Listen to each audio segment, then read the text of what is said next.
Was there ever a bigger match that you've reffed than Hulk Hogan, The Rock, Yeah. WrestleMania 18 Toronto? Oh, God, there's so many of them.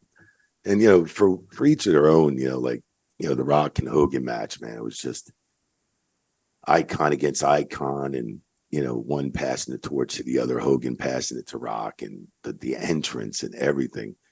And, just with the old school shove off and the old school tackle and all that and stare down in the beginning. It was just, they had him right from the entrance. Yeah. It was just amazing. The phenomenal crowd reaction was just unbelievable.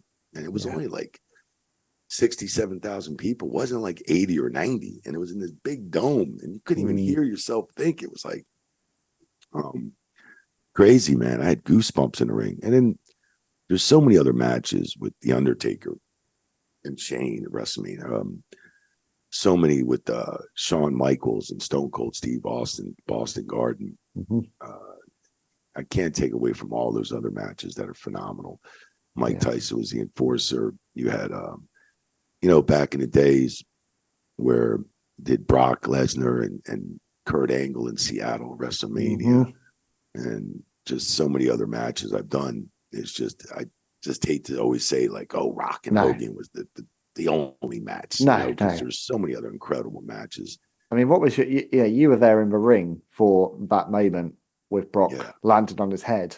Yeah. I mean, then that match suddenly had to carry on. I mean, what's your role as a referee? How did you help with the last few moments of getting that where it needed to be? Just kept checking on Brock and just kept checking on him, making sure he's right. I mean, he forced through that whole thing on his own, man. It's just he was just a strong, powerful individual, man, an athlete like you wouldn't believe. So, and with this weight coming down on his neck like that, doing that shooting, oh my God, that would have broken the neck of anyone else, wouldn't it? Probably would have, man. Yeah. Probably, and got to remember, Kurt Angle was banged up. He needed neck surgery in that match. Yeah, that's the irony, isn't it? He went in as the injured one and came out as the one looking after Brock. Right, exactly. So I mean, them two, man, were just phenomenal athletes. Just a lot of moments, you see in the ring, and you never, there's a lot of matches I've done over the years, and many, many years, and you think, wow, that became one of the iconic matches of all time. So this one became a legendary, iconic match of all time. It's like, man, it's just great to be a part of it. It's just great to be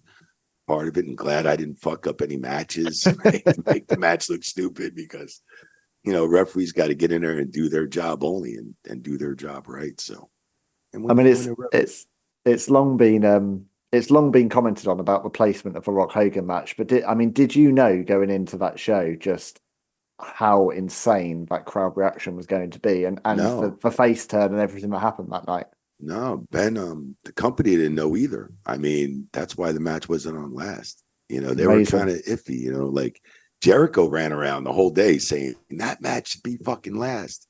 Really? This is Jericho. Yeah, this is Jericho 20 years ago. 21. And getting his first main event spot at Mania, which you would think he'd been campaigning for. With Triple H for the titles, right? Stephanie, I mean, it was like, and I remember Jericho saying that match should be on fucking last, because I mean, if anybody was going to probably know that Canadian crowd was Chris Jericho, I mean, and he was right, because after that match, I think there was like the women's match.